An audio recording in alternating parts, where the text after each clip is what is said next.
Sequenciando nossos estudos, estamos fazendo em 1 Timóteo.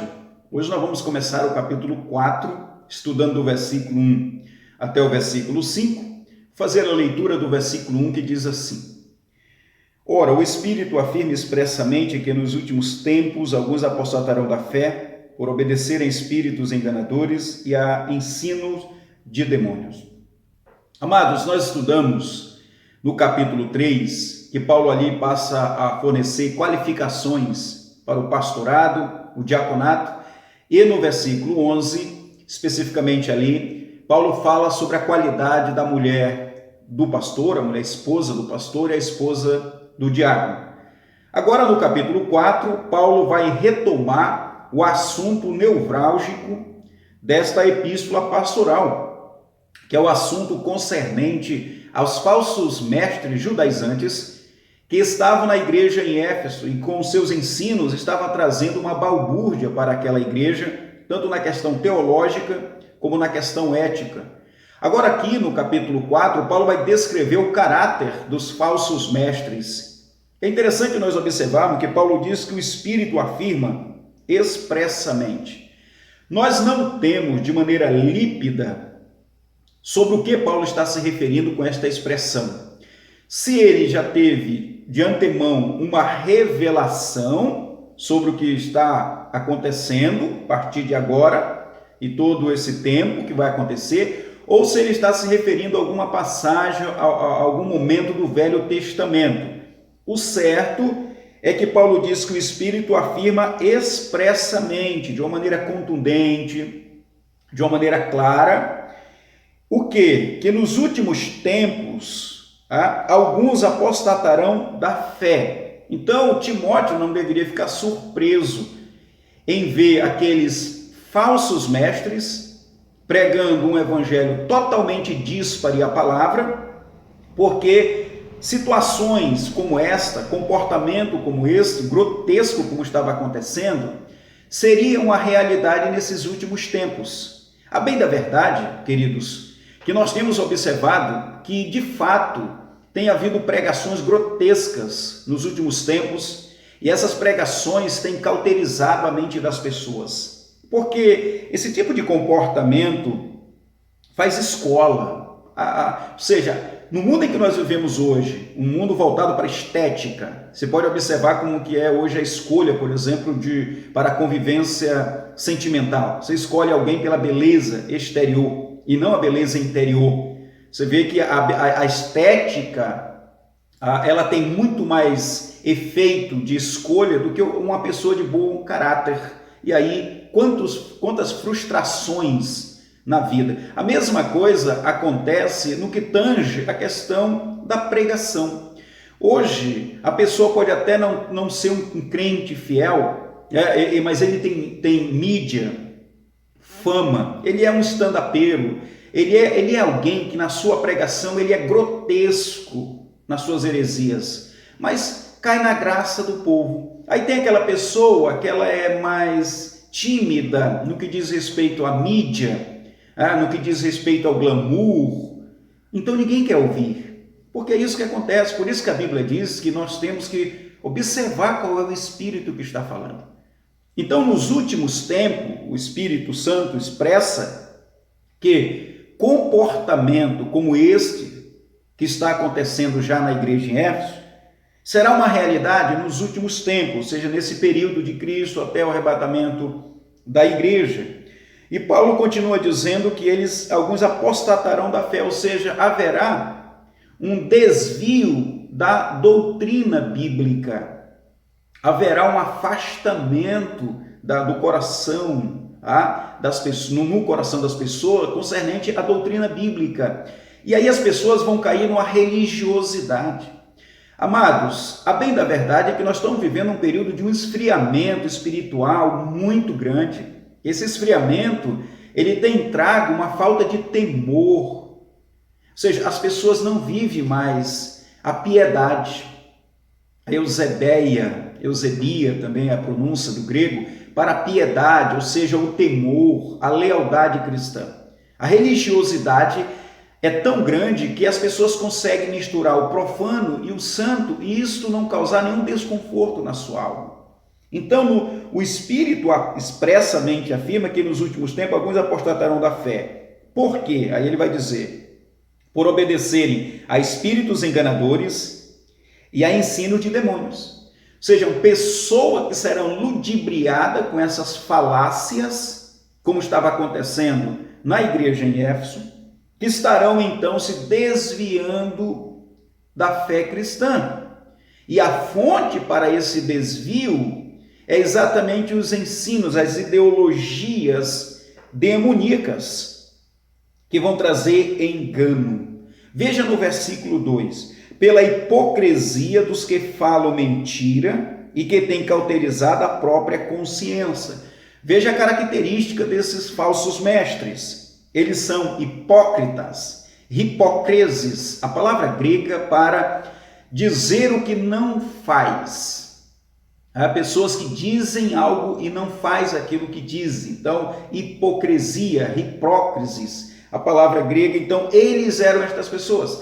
Lembra quando nós estudávamos então o capítulo 3, quando Paulo falava do caráter da liderança, que era coisa que não acontecia com os falsos mestres ali? Eles se embriagavam, eles viviam uma vida déspota, eles eram iconoclastas, eles procuravam viver os seus próprios prazeres e dessa maneira queriam se passar por mestres. Então Paulo diz que eles são hipócritas, dos quais falam mentiras, engano, tanto aquilo que eles falam, como aquilo que ele quer que as pessoas vivam. Agora, irmãos, a bem da verdade é que esses líderes, eles viviam uma mentira tão bem elaborada que eles achavam até que era verdade.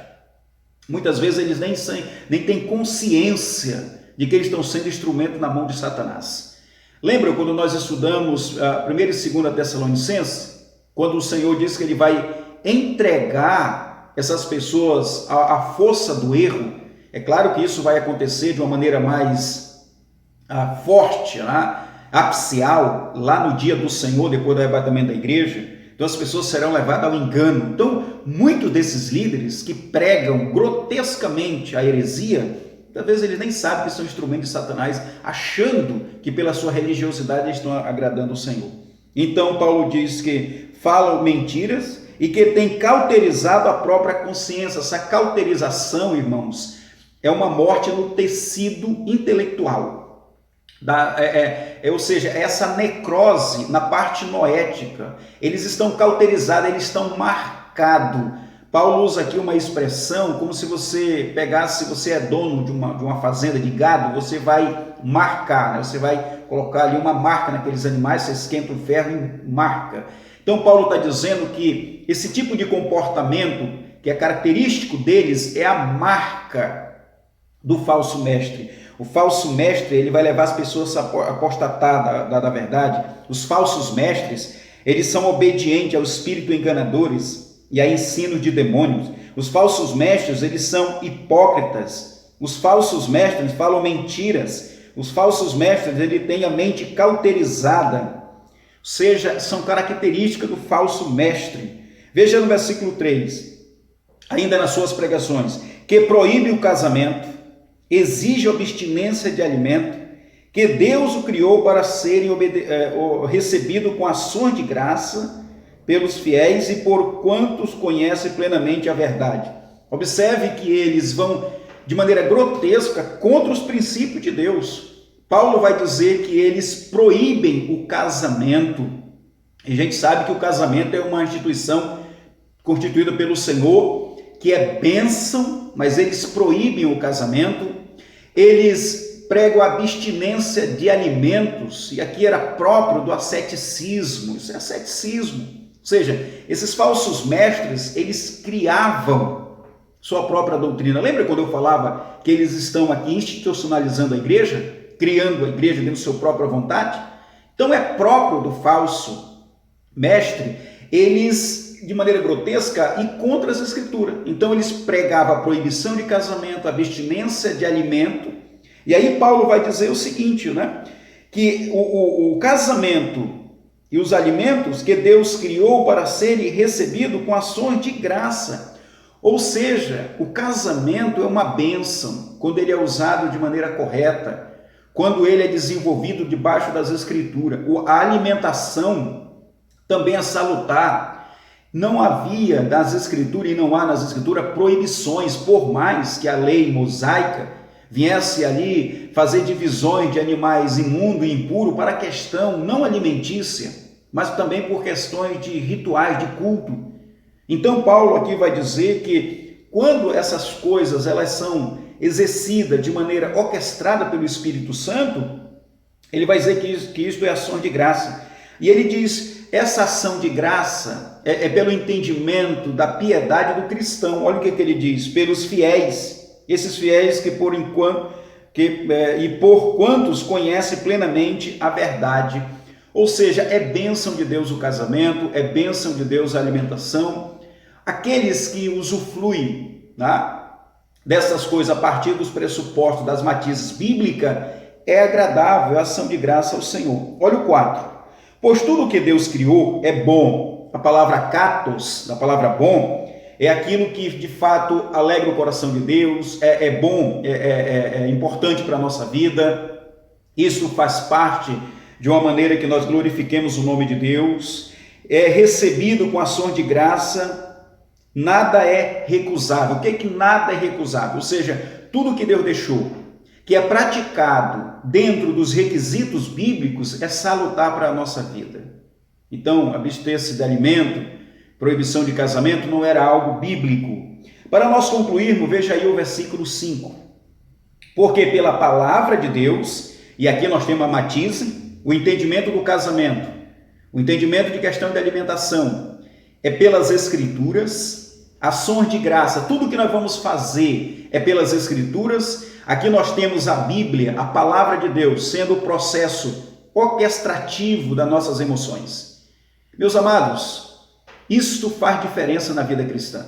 Quando nós temos uma cosmovisão bíblica, isso faz toda a diferença.